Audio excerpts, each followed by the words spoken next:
ओम शांति।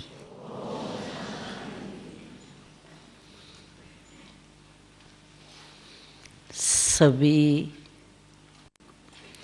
बाबा के सिकिलदे और लाडले बच्चे हैं।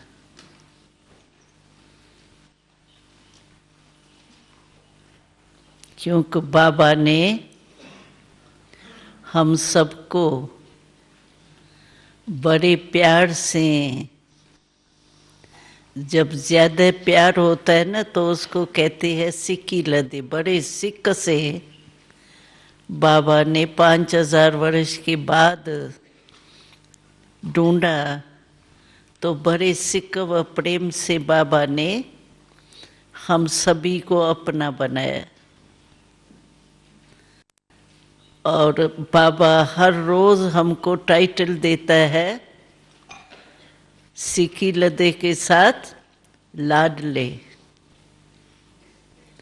तो लाडला जो होता है ना, उसको माँ बाप बहुत दिल के प्यार से पालते हैं।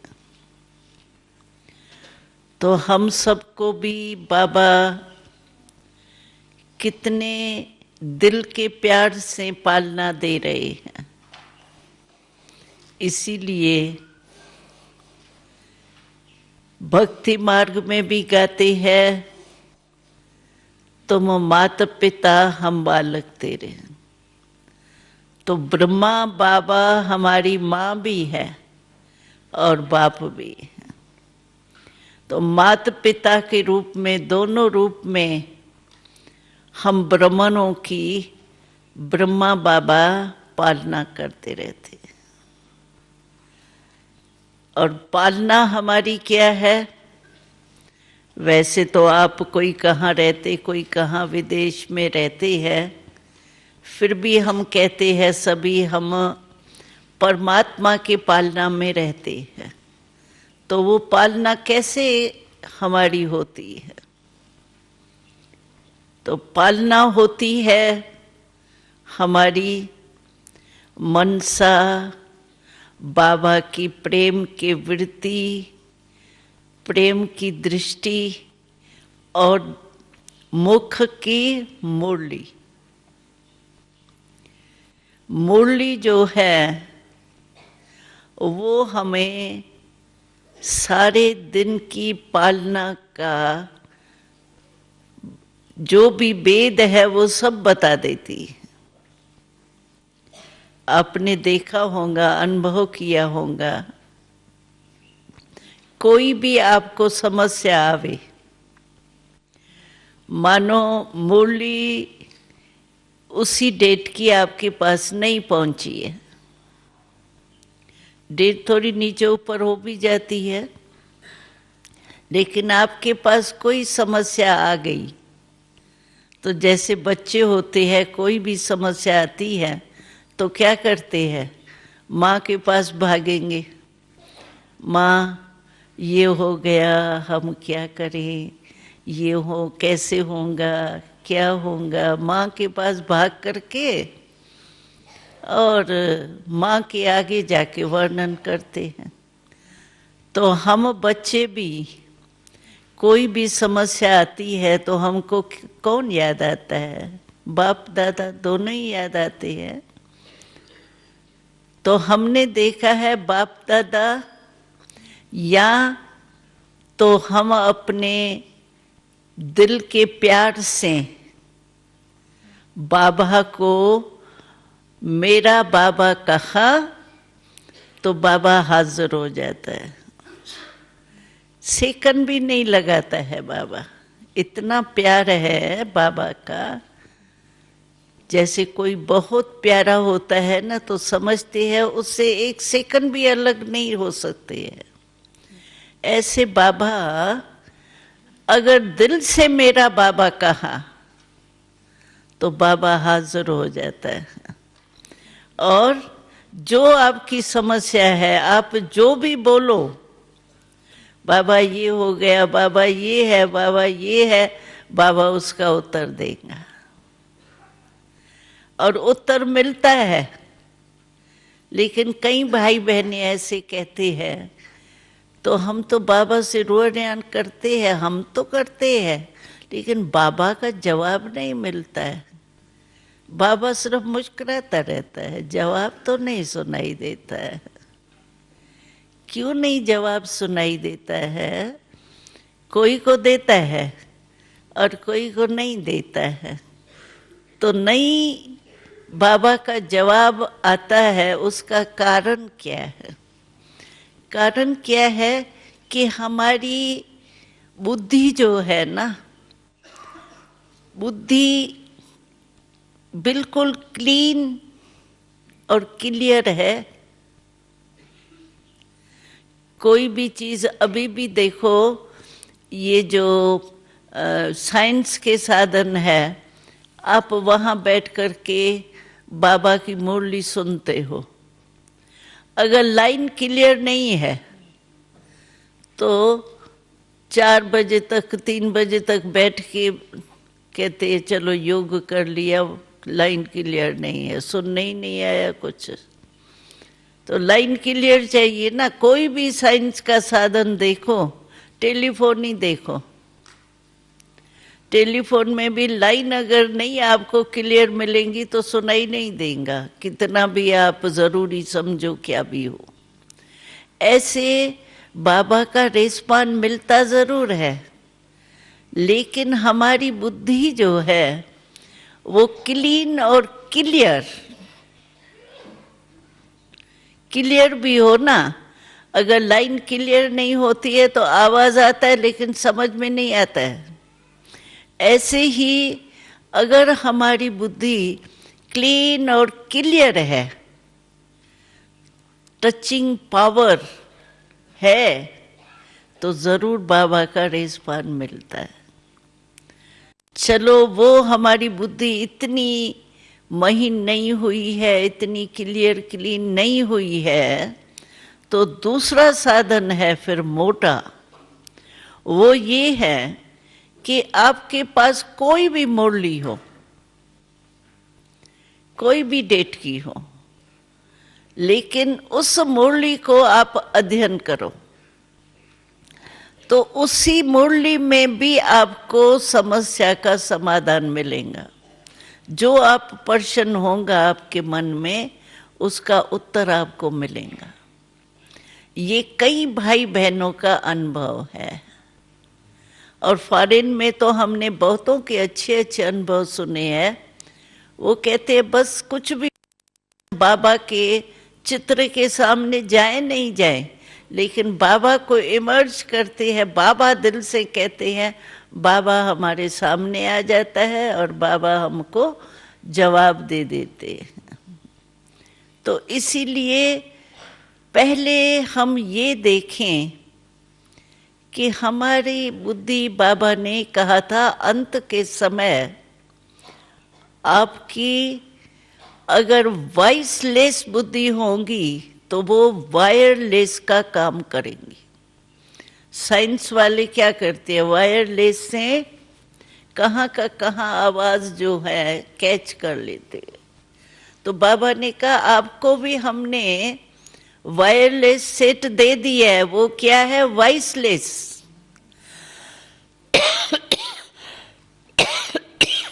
बिल्कुल ही वॉइसलेस हो। इस मुरली में बाबा ने हंसाया ना हम लोगों को, तो कई बच्चे कहते हैं ये 5 जो काम, क्रोध, लोभ, मोह, अहंकार, ये जो है ना महाभूत के रूप में तो चले गए। मानो क्रोध है तो बड़े रूप से क्रोध नहीं आता, लेकिन लोभ के रूप में आता है। क्यों? मानना चाहिए ना तुमको। क्यों? मेरी जो बात है वो ठीक है ना, क्यों नहीं मानते हो? क्यों? होना चाहिए ना, जो मैं सोचती हूँ, जो करती हूँ वो राइट है ना, रॉन्ग क्यों कहते हैं? ये कहाँ कहाँ उल्टा थोड़ा रोब के रूप से भी क्रोध आ जाता है। एक होता है स्वमान में स्थित होके डायरेक्शन देना, वो तो कोई भी मानेगा, क्योंकि स्वमान में स्थित होने का वाइब्रेशन जाता है। और दूसरा होता है रोब के अंश से ऑर्डर करना। किसको मानना ही पड़ेगा तुमको, ये ठीक है, मैं जो कहती हूँ वही राइट है। तो ये रोब के रूप से ये क्रोध का बाल बच्चा है। तो बाबा ने कहा ना, तो महारूप जो है विकारों का, समझो कामना, ब्रह्मचर्य व्रत तो धारण कर लिया, लेकिन और भी तो कामनाएं हैं। काम माना सिर्फ ब्रह्मचर्य नहीं है, काम माना कामना, तो कामनाएं तो बहुत है। तो कामनाएं जो है सूक्ष्म सूक्ष्म कामना, समझो कभी ये कामना आ जाती है, मैं भी तो पुरानी हूँ ना, अभी देखो मेरे को भी 12 साल हो गया, और ये जो मेरी टीचर है उसको भी 12 साल हो गया। अभी वो टीचर है, मैं स्टूडेंट की स्टूडेंट ही रहूँगी, क्यों? मेरे में क्या कमी है? मैं भी तो 12 साल की हूँ, मेरी भी तो बुद्धि ठीक है, मैं भी सेवा करती हूँ, मेहनत तो मैं करती हूँ। लेकिन ये समझो कामना कोई भी प्रकार की, या ये कामना आती है मैं सेवा की, मैं पुरुषार्थ में इतनी अच्छी हूँ, अच्छा हूँ, लेकिन मेरे को पूछते ही नहीं है। कोई ने पूछा ही नहीं, भाई तुम आए हो, कैसे हो, ठीक हो, बैठो, करके आए सेवा बहुत अच्छी, कोई ने पूछा ही नहीं। ये क्या? तो ये छोटी छोटी कामनाएं जो होती है ना, वो भी तो काम विकार का अंश है ना। ऐसे कोई भी, बाबा ने कहा वाइसलेस माना बाल बच्चे जो है ना इन महाभूतों का, वो भी नहीं हो। इसको कहा जाता है वाइसलेस बुद्धि। और वाइसलेस बुद्धि है हमारी, हमारे को टचिंग जरूर होगी। अब हमने मिसाल देखी है, बीच में क्या हुआ था, हमारी बड़ी दादी और रमेश भाई अमेरिका में गए थे। तो अमेरिका से लास्ट प्लेन उन्हों का उड़ा और वहां आग लग गई कहाँ। तो उन्होंने प्लेन में चढ़ते हुए आग देखी, आग लग रही है नीचे, लेकिन प्लेन तो उड़ गया ना, उसके बाद कोई प्लेन चला ही नहीं। तो देखो टचिंग ऐसे ही होंगी, जो कुछ भी होने वाला होगा ना, तो बाबा हमको ऐसी टचिंग देगा जो हम निकल आएंगे या ठिकाने पर कोई पहुंच जाएंगे, सेफ रहेंगे। ऐसे बहुत मिसाल है, यहाँ इंडिया के भी मिसाल है।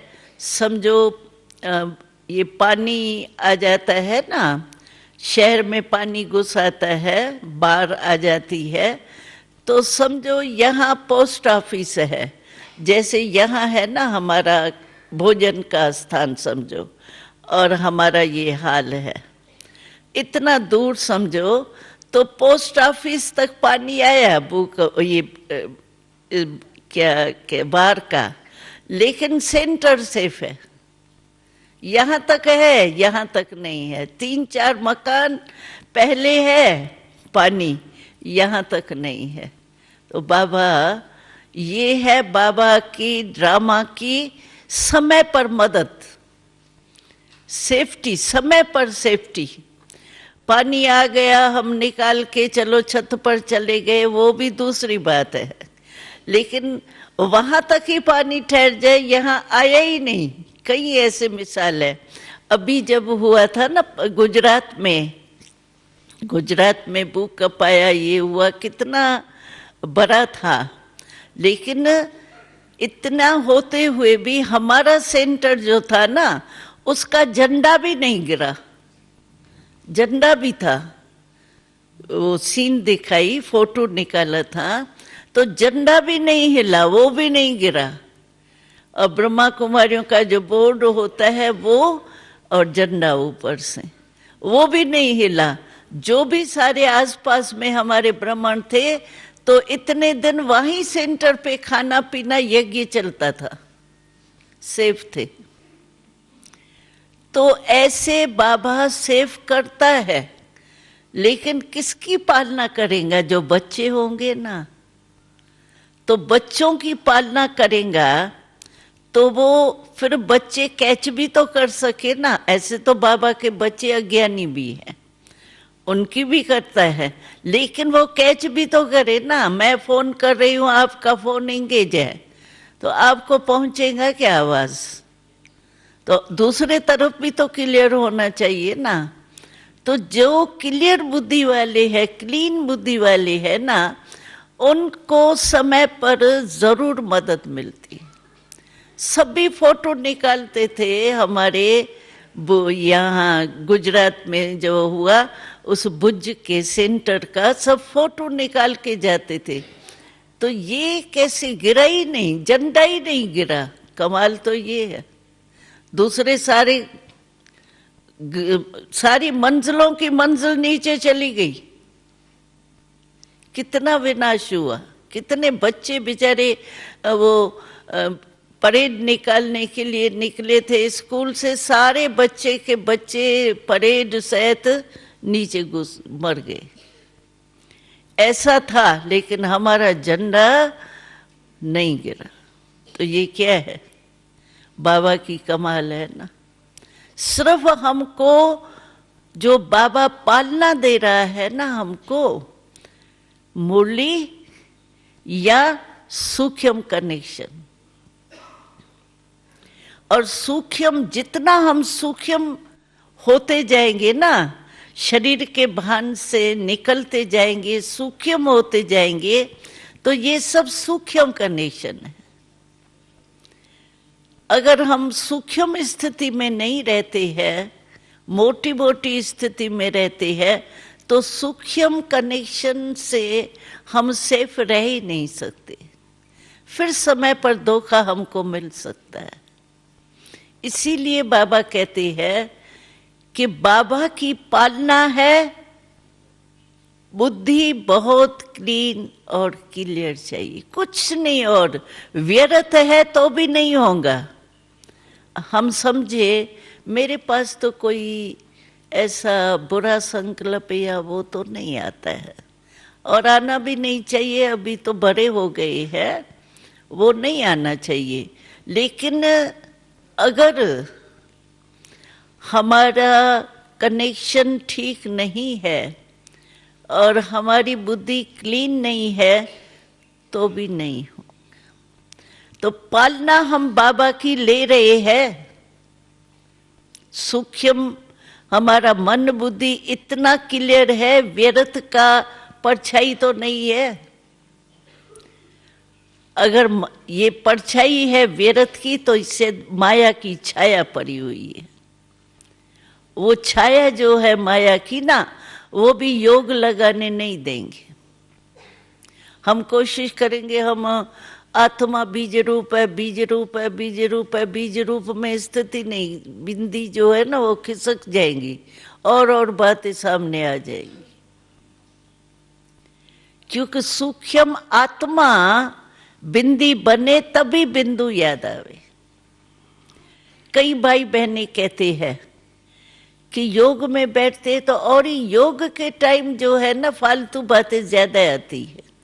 वैसे नहीं आती, योग में बैठने के टाइम और ही ज्यादा आती है। या बीती हुई बातें या फालतू बातें ऐसे आती है। या कई कहते हैं सेवा के ही प्लान चलने लग जाते हैं। बैठते योग में है, लेकिन सेवा के ही प्लान चलते रहते। लेकिन जिस समय जो काम करना है वो ही करना है ना। बाबा ने अमृत वेला दिया है अपने मिलन मनाने के लिए, शक्ति भरने के लिए। उस टाइम थोड़ी सेवा का प्लान बनाना है। तो कईयों को ये भी विघ्न आता है, लेकिन जैसा समय वो काम होना चाहिए ना। अभी मुझे प्यास लगी है और कोई हमको बढ़िया खाना आके देवे, मेरे को अच्छा लगेगा क्या? मैं कहूंगी नहीं, पहले पानी दियो। जिस समय जो हमको करना है वो करे ना। तो ऐसे हम बाबा के पालना में रहें, उसके दो ही तरीके हैं, एक मुरली जिससे श्रीमद् सारे दिन की मिलती है, और दूसरी अपनी बुद्धि क्लीन और क्लियर हो, जो फौरन ही मेरा बाबा दिल से कहा बाबा हाजिर, बाबा कहेगा जी हजूर बोलो। और हम भी कहते हैं बाबा मेरा बाबा मीठा बाबा। तो इतना दिल से अगर हम हैं तो दूर बैठे भी हमारी पालना होती है और होनी है, निश्चित है। ये तो बाबा आया किस लिए, हर एक को ये समझना चाहिए मेरे लिए बाबा आया। ऐसे नहीं चलो यज्ञ के रचने के लिए आया, विश्व कल्याण के लिए आया, वो तो है ही, लेकिन हर एक को ये नशा होना चाहिए खास मेरे लिए बाबा है, मेरे से बात करता है। मुरली के टाइम भी ऐसे नहीं बाबा हाल में मुरली चल रही है, बाबा सबके आगे मुरली चला रहा है, नहीं, मेरे से बात कर रहा है बाबा, पर्सनल। इसीलिए देखो शास्त्रों में इतने भीड़ भाड़ में ज्ञान दिया, लेकिन सुना एक अर्जुन ने। अर्जुन, आश्चर्य लगता है ना, सारी सेना खड़ी है, इतना सब कुछ घमसान हो रहा है और भगवान गीता सुना रहा है, सिर्फ अर्जुन ही सुन रहा है और सारे के कान बंद थे क्या? लेकिन क्या है, ये इसी का है कारण कि बाबा कहते हैं भले मैं मुरली सभी के लिए चलाता हूं, लेकिन तुम समझो पर्सनल मेरे से बाबा बात कर रहा है। और किसी से पर्सनल बाबा बात करे तो कितने खुश होते हैं। देखो आप सभी कोशिश करते हैं ना, अव्यक्त बाबा आता है, कोशिश करते हैं हम एक सेकंड भी ऊपर चढ़ के दृष्टि ले लेवें। अब दृष्टि तो दे रहा है बाबा, उठ के भी देता है, पहले भी देता है, लेकिन पर्सनल आपको अनुभव अच्छा होता है ना। और बाबा अगर आपसे पर्सनल दो शब्द बोले, नाचने लगेंगे। इतनी मुरली चलाई, लेकिन फिर भी पर्सनल अगर दो शब्द भी आपको बाबा बोले तो आप कहेंगे आज तो बड़ा मजा आ गया, आज बड़ी खुशी हो गई। तो मुरली जो सुनते हैं ना हम, तो मुरली ऐसे नहीं मुरली चल रही है, ठीक है, हाँ बाबा ने परम धाम की बात की, फिर हाँ सुखी वतन भी घुमाया, बाबा ने ये भी किया, सेवा का कहा। अरे मेरे से बात कर रहा है बाबा, इतना टाइम बाबा 1 घंटा देता है बात करने के लिए, तो पर्सनल अपना समझेंगे ना, मेरे लिए बाबा मुरली चला रहा है, मेरे को कह रहा है, तो बहुत मुरली में मजा आएगा। और ऐसे लगेगा जैसे पर्सनल में और कुछ सोचते हैं कि मैं किसी से भी पर्सनल बात करूं तो वो अटेंशन देगा ना। अगर पर्सनल मैं बात करूं और वो ऐसा ऐसा करे तो मैं बात करूंगी, ये कहूंगी तुम तो पता नहीं क्या है, चलो। तो बाबा मुरली चला रहा है, मेरे से बात कर रहा है, और मैं जुटका खा रही हूँ, गुटके में जुटका और गुटका ही तो आता है ना, तो क्या हुआ, भगवान आया और मैं गुटका जुटका खा रही हूं, तो ये तो अच्छा नहीं है ना।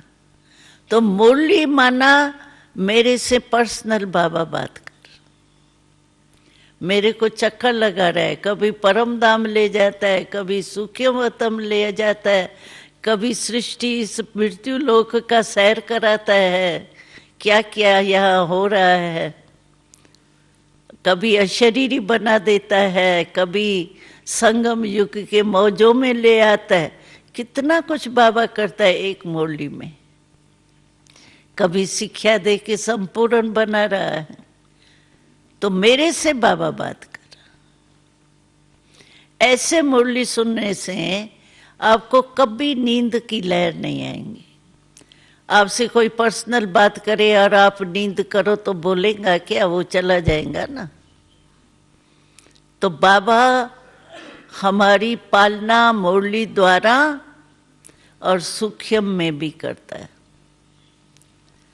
आप सिर्फ दिल से कहो बस। बाबा का नाम दिलाराम है।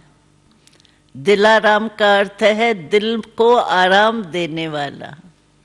दिल का सौदा है यहाँ, और तो कोई सौदा है ही नहीं। हमने दिल बाबा को दी, बाबा की दिल मैंने ले ली, बस। और है ही क्या, दिल का ही तो सौदा है। तो इसीलिए जो बाबा कहते हैं वो बस ऐसे लगे जैसे आज बाबा ने हमको ये डायरेक्शन दिए है, वो ही करना है बस। मुरली में सब प्रकार के आते हैं, 4 ही सब्जेक्ट हर मुरली में होते हैं। जिसको जो रुचि हो, मानो ज्ञान में रुचि है, गुह्य बातों में, ज्ञान के गुह्य रहस्य में, योग में है रुचि, धारणा में है, और फिर सेवा में है, तो 4 सब्जेक्ट है ना हमारी। तो हर मुरली में 4 सब्जेक्ट होती है।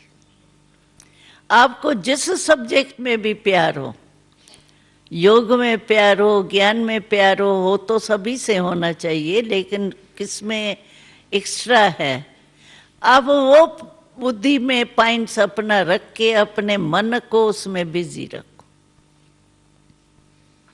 आज बाबा ने क्या, व्यर्थ संकल्प आवे ना तो कभी कोशिश नहीं करना मैं बीज रूप हो जाऊं, हो ही नहीं सकेंगे, फालतू टाइम जाएगा, युद्ध करनी पड़ेगी। क्योंकि आप हो बहुत कमजोर और चढ़ने चाहते हो ऊंची सीढ़ी। कमजोर आदमी अगर सीढ़ी चढ़ने चाहे या हार्ट थोड़ी किसकी वीक हो और वो सीढ़ी चढ़ के ऊपर जाने चाहे जल्दी जल्दी चढ़ के, क्या होगा, आधी सीढ़ी में ही रह जाएगा ना, पहुंचेगा क्या। तो ऐसे अगर व्यर्थ संकल्प आपको चलते हैं तो उसको मिटाने के लिए आप समझो बीज रूप हो जाओ बस। बाबा कहता है ना बीज को याद करो। बीज रूप तो बहुत सूक्ष्म चीज है ना। बुद्धि क्लीन चाहिए, क्लियर चाहिए, खाली चाहिए ना। उस समय आपको पहले क्या करना चाहिए, व्यर्थ को खत्म करने के लिए पहले समर्थ संकल्प चाहिए। कई बार कहते आधा घंटा हो गया, सफेद लाइट, लाल लाइट से सफेद लाइट हो गई, मेरा तो योग लगा ही नहीं, लाइट ही देखती रही, लाल हो गई फिर सफेद हो गई। कारण क्या है कि व्यर्थ संकल्प अगर है तो संकल्प को संकल्प से कट करो पहले। एक है व्यर्थ संकल्प, दूसरे है समर्थ संकल्प। समर्थ संकल्प है मुरली की पॉइंट्स, वरदान है। हम तो कहते हैं चलो 3 पेज की मुरली नहीं याद आती है, और होता है ऐसी मेजॉरिटी। देखो ना, जिस समय मुरली सुनते कहते आज की मुरली, बहन जी आज की मुरली तो बाबा ने बहुत अच्छी चलाई, बहुत मेरे को प्यारी लगी। फिर काम काज में जाएंगे, पूछेंगे कौन सी पॉइंट थी, तो कहेंगे पॉइंट तो बड़ी अच्छी थी, बहुत अच्छी थी। क्या थी वो सोचेंगे तो याद ही नहीं आएंगी। तो ऐसे होता है। 3 पेज की सारी मुरली याद नहीं भी हो तो कोई हर्जा नहीं, लेकिन आप वरदान तो छोटा होता है ना, वो तो याद पड़ सकता है ना। मैं कहती हूँ अच्छा वरदान भी याद नहीं आवे, चलो स्लोगन जो होता है वो आधी लाइन का होता है, चलो और कुछ भी भूल गया, एक स्लोगन ही याद करो तो भी उसको सोचो बैठ करके बाबा ने कहा, लेकिन इसका रहस्य क्या है, इस बनने से फायदा क्या है, और इस स्थिति से अनुभव में क्या कर सकती हूँ, उसी में ही खो जाओ। एक स्लोगन ही याद करो। अब मैं तो कहती हूँ अच्छा स्लोगन भी नहीं याद आवे, एक शब्द बाबा, मेरा बाबा याद कर दो तो भी सब कुछ है। तो ऐसे हमारे को अपनी कोई ना कोई विधि अपनानी चाहिए, क्योंकि बिना विधि के सिद्धि नहीं होगी। कोई ना कोई ऐसी अपने पुरुषार्थ में जो बात जचती हो, दिल से लगती हो ना, वो विधि आप अपनी बना दो। क्यों, बाबा तो हर मुरली में कोई ना कोई विधि बताते हैं। कोई ना कोई विधि अपना लो और उसी से अपनी सिद्धि प्राप्त करो। ये नहीं सोचो ये नहीं करूं, बाबा ने ये भी कहा था ना, ये भी कहा था, अच्छा बिंदी नहीं हो ना तो अच्छा फरिश्ता हो, अच्छा फरिश्ता नहीं हो ना बाबा से रूह ध्यान करती हो, उसी में ही टाइम गमा देते हैं। न रूह ध्यान रही, न बीज रहा, न फरिश्ता रहा, टाइम बीत गया। ऐसे नहीं करो। उसमें क्या है, जैसे मेहनत लगती है, जो भी अच्छी लगे, चलो फरिश्ता तो फरिश्ता ही सही, रूह ध्यान तो रूह ध्यान ही सही, व्यर्थ संकल्प को खत्म करो। नुकसान तो नहीं है ना उसमें, फायदा तो है ना। और जब आपकी बुद्धि चेंज हो जाएंगी ना, बुद्धि अपने कंट्रोल में आ जाएंगी, फिर आप बीज रूप बनो, कुछ भी बनो, सहज हो जाए। नहीं तो बहुत मेहनत करनी पड़ती है। और युद्ध करते करते बाबा ने एक मुरली में बहुत अच्छा कहा कि इतने थक जाते हैं, दिल शिकस्त हो जाते हैं जब मेहनत होती है ना, फिर लास्ट यही आता है, मेरा शायद पाठ नहीं है, मेरा भाग्य नहीं है। बेचारे भाग्य के ऊपर क्यों दोष लगाते? भाग्य क्यों नहीं है? जब मैं बाबा के पास आ गई हूँ, पहुंच गई हूँ, तो भाग्य नहीं मेरे को भगवान के पास पहुंचाया है ना। ये मैं कैसे कहती हूँ कि मेरा भाग्य ही नहीं है, शायद मेरा पाठ नहीं है, मैं नहीं 108 में आ सकती हूँ। मैं देखती हूँ ना, मैं आ ही नहीं सकती हूँ। किसने ये लकीर आपकी खींच लिया, आप नहीं आ सकते हो? ये तो चीयर्स गेम है, लास्ट में जाके विजयी बनते हैं। पहले चलते हुए पता नहीं पड़ता है विजयी कौन है, लास्ट। इसीलिए अपने तकदीर को लकीर नहीं लगाओ, मेरा पाठ नहीं है, मेरा शायद ये है, मैं तो कर ही नहीं सकती हूँ, बड़ी मुश्किल लगता है, बहुत मेहनत है, बुद्धि लगती नहीं है। ऐसे व्यर्थ सोचो नहीं, दिल शिकस्त के संकल्प। बाबा ने मुझे चुन करके अपने पास पहुंचाया है, पहुंच तो गई हो ना, तभी तो वहां से इतनी टिकट खर्च करके आए हो ना। तो बाबा ने अपने घर में तो पहुंचा दिया ना, तो ये बाबा की कृपा नहीं है आपके ऊपर? कहीं कहते बाबा की कृपा, आशीर्वाद मिल जाएंगी, वरदान मिल जाएगा ना तो हो जाएगा। वरदान तो मिला तभी तो आई हो, आए हो, मधुबन में पहुंचे हो, किसने पहुंचाया है? ये आपके वरदान नहीं तो बाबा के पहुंचाया है। ये तो भाग्य है, शायद भाग्य नहीं है, नहीं है मेरा भाग्य, तभी भगवान ने मेरे को पसंद किया है। देखो ना, जो भी आए हैं भगवान ने पसंद कर दिया ना आपको। और आपके मोहल्ले में इतने है, उसको क्यों नहीं पसंद किया? बुश को क्यों नहीं किया? वो बेचारा विनाश का ही सोच रहा है। उसको क्यों नहीं अपनाया? क्योंकि उसको साइंस का है, आपको साइलेंस का है। इसीलिए आप कभी दिल शिकस्त नहीं होना। अपनी विशेषता समझो, अरे कुछ भी नहीं है मेरे में, समझो कोई गुण नहीं है, कोई ताकत नहीं है, चलो आप में ये तो विशेषता है, भगवान को पहचानने की आंख तो है कि नहीं है? है? कई भाई बहने कहते हैं हमारे में, बाबा तो कहते हैं विशेष आत्मा, लेकिन मैं हूं नहीं, मेरे को अपनी विशेषता ही नहीं समझ में आती। कौन सी विशेषता मेरे में है? नहीं। अरे इतनी बड़ी विशेषता है आप में, जो भगवान को पहचान लिया, और क्या विशेषता चाहिए आपको? और भगवान ने आपको पसंद कर लिया। भगवान की पसंद ही कम होती है क्या?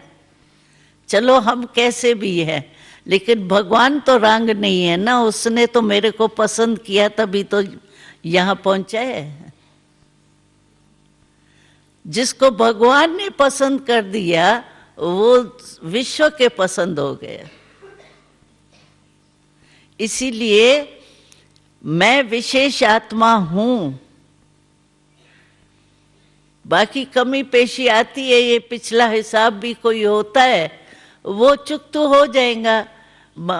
हम मम्मा की बात सुनाते हैं आपको। मम्मा की तबीयत खराब थी ना थोड़ी, लेकिन मम्मा का चेहरा कभी वो उदास नहीं लगता था। एक बारी की मैं बात सुनाती हूँ। मम्मा बॉम्बे में थी, तो मम्मा के साथ मम्मा की ब्रह्मणी भी थी ना, जो संभाल के लिए होती है। तो रमेश भाई के घर में मम्मा थी।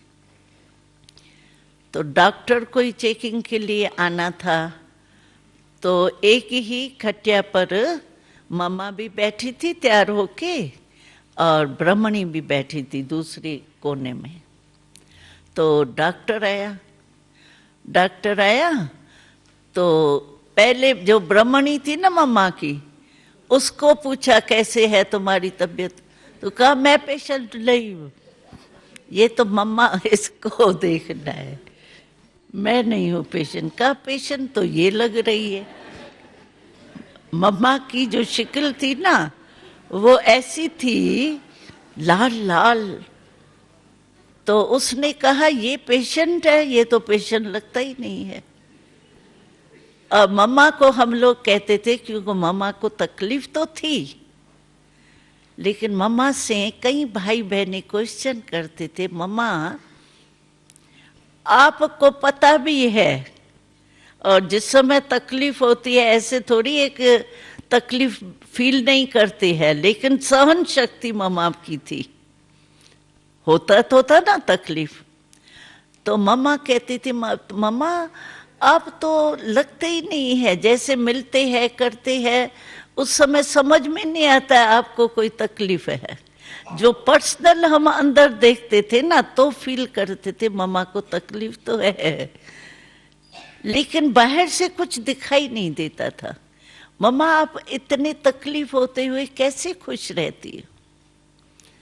तो मम्मा कहती थी, बहुत अच्छी बात मम्मा सुनाती थी, तो देखो जो पिछला किया हुआ हिसाब किताब है ना, वो चुकतू तो करना ही है, चाहे योग से, चाहे थोड़ा हिसाब चुकतू करने से, सूली से कांटा। लेकिन मुझे धर्मराजपुरी में नहीं जाना है। कोई भी हिसाब किताब मेरा रह जाएगा तो धर्मराजपुरी में, जैसे कस्टम में फंस जाते हैं ना, धर्मराजपुरी भी ऐसी है। अगर थोड़ा भी कलयुगी संस्कार होंगे ना, वो कोई चीज फालतू ले आते हैं तो फंस जाते हैं ना कस्टम में। ऐसे वहां धर्मराजपुरी की भी जो सजाएं है वो ऐसे ही फील होती है। वो तो दूसरी टॉपिक है धर्मराजपुरी की। लेकिन मम्मा कहती थी कि मुझे यहाँ ही अपना हिसाब किताब, और अभी देखो मुझे यही खुशी होती है तो मैं बाबा के याद के गोदी में बैठ के चुकतू कर रही हूं। धर्मराजपुरी में तो नहीं हूं ना। बाबा के गोदी में बैठ के बाबा की वो शुभ भावनाएं मिलती है, सबकी दुआएं मिलती है, तो मुझे ये खुशी होने के कारण मुझे ये दर्द की फीलिंग नहीं होती। तो मम्मा ये जवाब देती थी। तो हमको भी कोई हिसाब किताब, किसको मन का हिसाब होता है, किसको व्यक्ति से हिसाब होता है, किसको शरीर का हिसाब होता है, भिन्न भिन्न प्रकार के हिसाब होते हैं। लेकिन जो भी हिसाब है, और मम्मा कहती थी मैं समझती हूं मेरे ऊपर समझो एक 10 किलो का वजन है, उससे अगर 2 किलो भी कम हो गया तो खुशी होंगी या गमी होंगी? 2 किलो कम हुआ तो बोझ हल्का हुआ ना। तो मम्मा कहती थी मैं समझती हूँ ये सूली से कांटा होके बोझ उतरा, इसीलिए मुझे दुख नहीं होता इसका, मैं खुशी रहती हूँ। तो देखो कितनी मम्मा की स्पिरिट थी। और लास्ट डे मम्मा दिन में शरीर छोड़ रही है, छोड़ा, लेकिन उससे 1 घंटा पहले, शरीर छोड़ने से 1 घंटा पहले मम्मा ने लास्ट डे यहाँ नीचे पांडव भवन में आपने देखा होगा अंगूर के चुगे, अंगूर देखिए ना नीचे पांडव भवन में, और नीचे नहीं ऊपर ऊपर पांडव भवन में वो अंगूर है ना, तो अंगूर निकलती थी ना, तो बाबा सभी को 2-2 पीस अंगूर के सेंटरों में भी बेचते थे, यहाँ भी खिलाते थे। बाबा के घर की अंगूर थी ना। तो लास्ट डे मम्मा ने अपने हाथ से 2-2 अंगूर सभी बच्चों को बुला के बांटी थी, सब जितने भी थे। और बच्चे तो छोड़ो, लेकिन जो नौकर भी थे ना यहाँ काम करने वाले, उन्हों को भी बांटा था। और 1 घंटे के बाद शरीर छोड़ा है। देखो कैसी स्थिति थी। तो तकलीफ तो होगी ना, लेकिन मम्मा 3 घंटे लग गए थे मम्मा को बांटने में। तो ये क्या है? ये हिसाब किताब चुकतू हुआ ना। और दुआएं कितनी मिली। तो ऐसी कोई भी हिसाब किताब हो, मन का भी हो, क्योंकि मन के कईयों को मन का ही होता है, अपने मन का, और कोई नहीं निमित्त बनता है हिसाब किताब के लिए। अपना मन ही कभी देखो तो गिरता है, कभी चढ़ता है, कभी उल्टा कभी सुलटा, ये मन की बीमारी।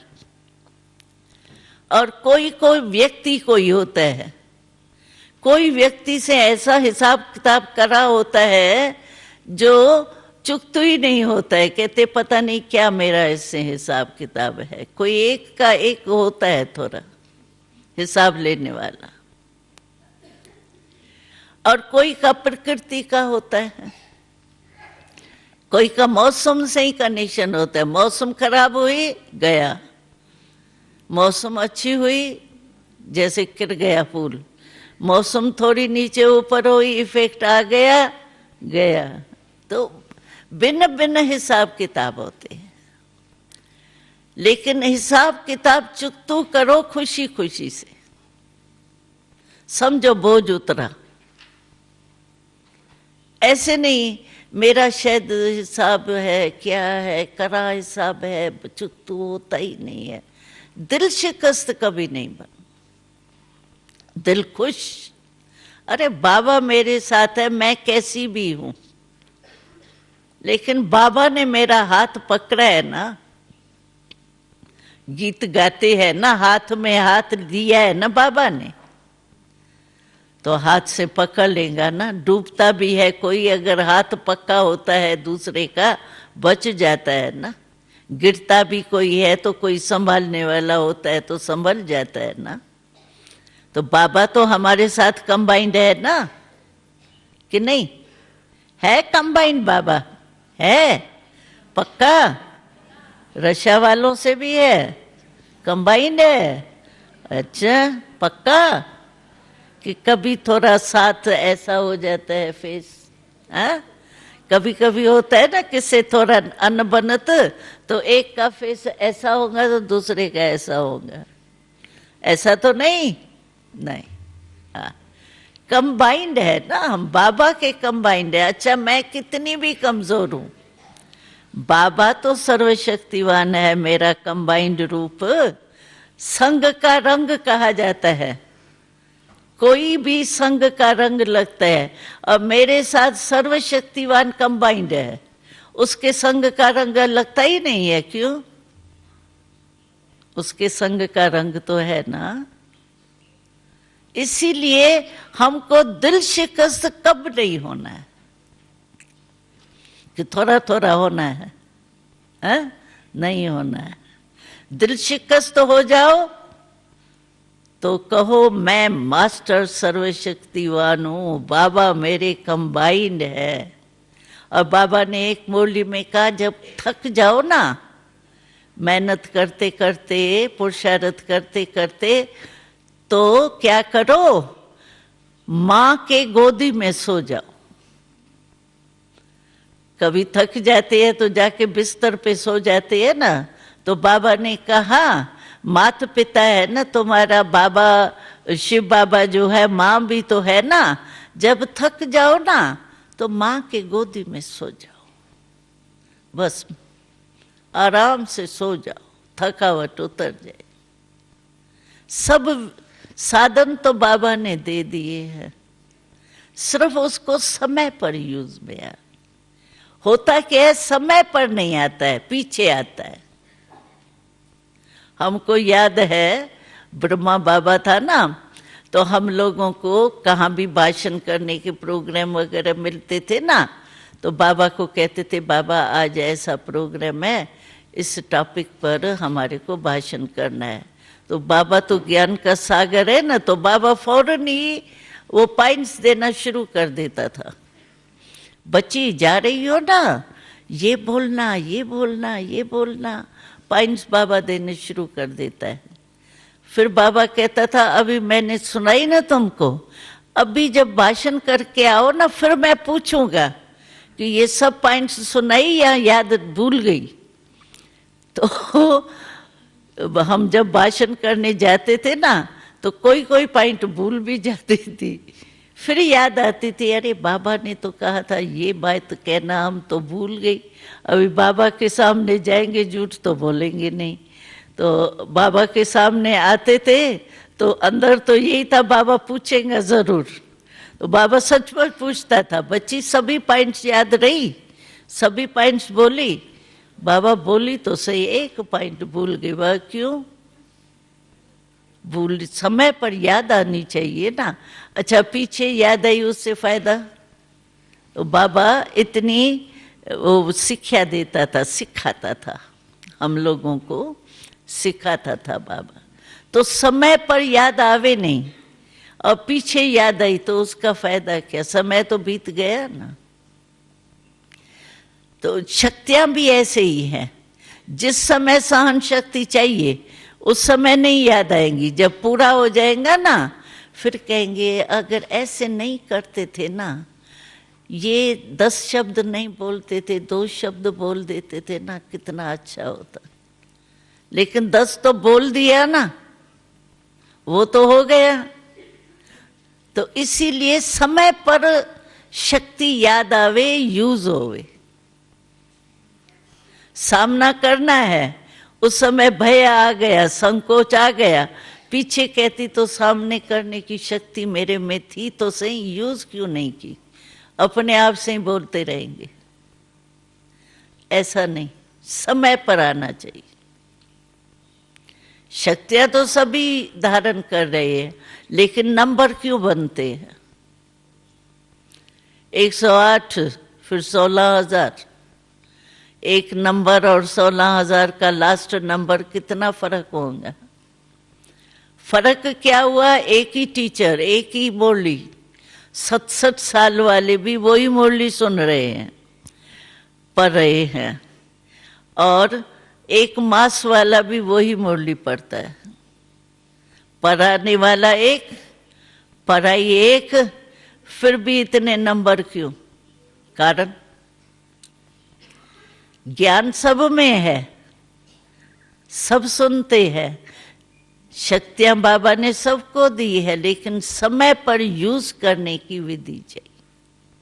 वो पास हो जाता है। जैसे इम्तिहान के टाइम पढ़ाई तो सब पढ़ते हैं, लेकिन क्वेश्चन जब पेपर होता है उस समय क्वेश्चन का उत्तर नहीं आया तो क्या हुआ? पढ़ के क्या किया?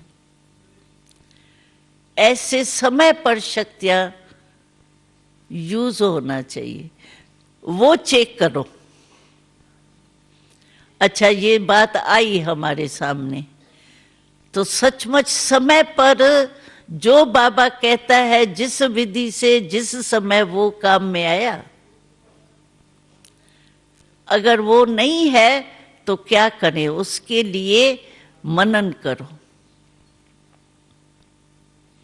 मनन करो। ये शक्ति क्या है, किस समय यूज करनी है, कैसे यूज करनी है, उसको मनन करके अंदर जैसे रिपीट करते हैं ना, तो बात याद आ जाती है। ऐसे मनन करने से फिर वो समय पर इमर्ज हो जाए। तो ऐसा पुरुषार्थ हम सबको कर रहे हैं, करना है। बाकी आज की टॉपिक थी शायद स्वराज की, हम तो दूसरी बातें कर रहे थे। लेकिन स्वराज तो बहुत सहज है। स्व का राज, स्वराज का अनुभव तब होगा जैसे राजा को राजाई का नशा तब महसूस होता है जब वो तख्त पर बैठता है। तो हमको भी स्वराज का अनुभव तब होता है जब हम अपने को भ्रुकुटी के बीच में मैं आत्मा तख्त नशीन बैठी हूं, ये नशा होगा ना, अनुभव होगा ना, तो स्वराज का अनुभव ऑटोमेटिकली होगा। भले कोई जज है, लेकिन जब जज के कुर्सी पर बैठता है तो जज का दबदबा कितना होता है। वही जज घर में आता है तो बाप और चाचा और काका बन जाता है, उस समय थोड़ी जज होता है। लेकिन कुर्सी पर होता है तो कितना नशा होता है। ऐसे ही अगर हमको ये स्मृति है कि मैं आत्मा हूं, स्वराज अधिकारी कौन है? आत्मा। तो मैं आत्मा रूप में स्थित हूं, आत्म अभिमानी हूं, तो स्वराज का नशा आएगा। हमारी बिरकुटी यानी तखत कौन सा है? स्मृति का तखत। कोई बिरकुटी के बीच में ऐसे थोड़ी बैठी है, बैठी है माना स्थिति ऐसी है। तो उस स्थिति के आसन कहो, सिंहासन कहो, उस पर जितना बैठते हैं, यानी स्मृति के स्थिति में जितना रहते हैं, उतना नशा आता है। और स्वराज तो हमको बाबा ने दिया है, हुई मैं आत्मा ना। मैं शब्द आत्मा से लगता है, मैं शब्द शरीर से नहीं लगता है। कभी गलती से भी कहते हैं क्या, मैं सिर में दर्द हूं? कहते हैं क्या? मेरे सिर में दर्द है ना, मैं सिर में दर्द तो नहीं हूं ना। तो मैं शब्द लगता ही आत्मा से। तो जब भी हम मैं शब्द बोलते हैं ना, चलो कुछ भी रवाजी रीति से भी मैं शब्द जब मैं बोलती हूं, मुझे स्मृति आनी चाहिए, मैं माना आत्मा। मैं बॉडी कॉन्शियस वाली मैं नहीं है, बॉडी तो मेरा है, लेकिन मैं मेरे का मालिक आत्मा हूं। तो आत्म निश्चय बुद्धि रहना, ये है स्वराज की स्थिति। स्थिति में स्थित रहे, बस मैं हूं ही आत्मा। हम आपको सुने, जब शुरू शुरू में हम आए हैं, स्थापना हुई, छोटे बच्चे के रूप में हम लोग आए, तो हमको परमात्मा का ज्ञान नहीं था क्लियर, कृष्ण का ज्ञान था। बाबा को परमात्मा परमात्मा बिंदी बिंदी कुछ नहीं थी, सिर्फ आत्मा का ज्ञान था। और बाबा को कृष्ण समझते थे, बस वही कृष्ण मिल गया हमको। साक्षात्कार भी कृष्ण के, वैकुंठ के होते थे। सूक्ष्म वतन परम धाम वरम धाम कुछ नहीं था, आत्मा का ज्ञान था। हम आपस में बात भी करते थे ना, बस आत्मा आत्मा को देख रही है, आत्मा ये काम कर रही है, आत्मा कर्मेंद्रियों से ये कर। आत्मा का इतना पक्का पाठ था जो बस और कोई स्मृति नहीं रहती थी। हाथ पांव चलाते थे, लेकिन आत्मा मालिक इस कर्म इंद्रियों, जैसे दफ्तर में, इंडस्ट्री में मालिक होता है, वो कर्मचारियों से अपना काम कराता है, कराता तो है ना, लेकिन भूल जाता है क्या काम कराते कि मैं डायरेक्टर नहीं हूं, मालिक नहीं हूं। ऐसे बाबा कहता है कि आत्मा कर्म इंद्रिया ये कर्मचारी है हमारी। तो कर्मचारी से काम कराने वाली मैं आत्मा हूं, मालिक हूं ना। तो मालिक का क्या होता है? मालिकपन का ये होता है जो चाहे जो ऑर्डर करे वो मानेंगे। तो अगर अपने को आत्मा मालिक स्वराज अधिकारी समझेंगे तो आपकी कोई भी कर्म इंद्री यानी कर्मचारी जो है, काम करने वाले कर्मचारी, वो कभी भी धोखा नहीं देंगे। ऐसे होता है ना, घर में भी देखो कोई सर्वेंट होता है, आपके यहाँ तो शायद सर्वेंट नहीं होता है, लेकिन घर में भी कोई सर्वेंट होते हैं, मालिक जो है वो इतना पावरफुल नहीं होता है, तो गुलाम जो सर्वेंट है ना वो मालिक बन जाता, मालिक गुलाम बन जाता, सर्वेंट बन जाता है। ऐसे ही ये कर्म इंद्रियां जो है, आत्मा हम स्वराज अधिकारी है, लेकिन ये कर्म इंद्रियां धोखा दे देती है। बॉडी कॉन्शियस हो जाती है, माना कर्म इंद्रियों ने धोखा दिया। तो आत्मा अपने स्थिति के सीट पर सेट रहे तो अब सेट नहीं होंगे। बाबा ने कहा ना, सीट पर सेट नहीं होते हैं ना तो अब सेट होते। अभी देखो यहां आप बैठे हो, अगर आपको 1 घंटा भी बैठने की सीट ठीक नहीं हो, अब सेट होते रहो, कुछ नीचे ऊपर तंग हो, ये हो, तो आपको आराम आएगा क्या? सुन भी नहीं सकेंगी, वही सोच चलता रहेगा, मेरे को तो दर्द हो रहा है, मेरे को तो ये हो रहा है। तो अब सेट वाला नहीं ठीक हो सकता, सीट पर सेट होना पड़ेगा। सीट है, हम मालिक है, मैं आत्मा मालिक हूं, ये कर्मचारी, ये स्थिति की सीट पर सेट रहो। अब सेट होंगे ही नहीं, क्यों अब सेट होंगे? तो आत्मा अभिमानी का फाउंडेशन बहुत पक्का चाहिए। बात करते करते भी स्मृति आनी चाहिए, ये आत्मा आत्मा से करे। किसी को मनसा सेवा करते हैं तो मनसा सेवा भी कैसे? आत्मा आत्मा को दे रही है ना, आत्मा को ही तो आप पावर देते हो ना, शरीर को थोड़ी देते हो, तो डॉक्टर देते हैं। हमारा तो आत्मा से काम है ना। तो आत्म अभिमानी नहीं होंगे ना तो मनसा सेवा भी हमारी सफल नहीं होगी, क्योंकि आत्मा आत्मा को दे रही है। हम ही आत्मा नहीं है तो आत्मा को पहुंचेगा कैसे? इसलिए मनसा सेवा भी आत्म अभिमानी स्वराज अधिकारी के स्थिति में स्थित होंगे तब हो, नहीं तो मनसा सेवा का फल नहीं मिलेगा। कई बार कहते हैं ना, मनसा सेवा मैं करती तो हूं लेकिन वायुमंडल बदलता नहीं है। क्यों नहीं बदलता है? क्योंकि आप आत्म अभिमानी सीट पर सेट होकर के किया कि और संकल्प किए। आत्मा आत्मा को देती है, चलते फिरते ये चेक करो, मैं स्वराज अधिकारी होके कर्म इंद्रियों से कर्म करा रही हूं। काम करते भी हो सकता है ये। अगर डायरेक्टर डायरेक्शन देता है तो डायरेक्शन देते हुए भूल जाता है कि मैं डायरेक्टर हूं, याद रहता है ना।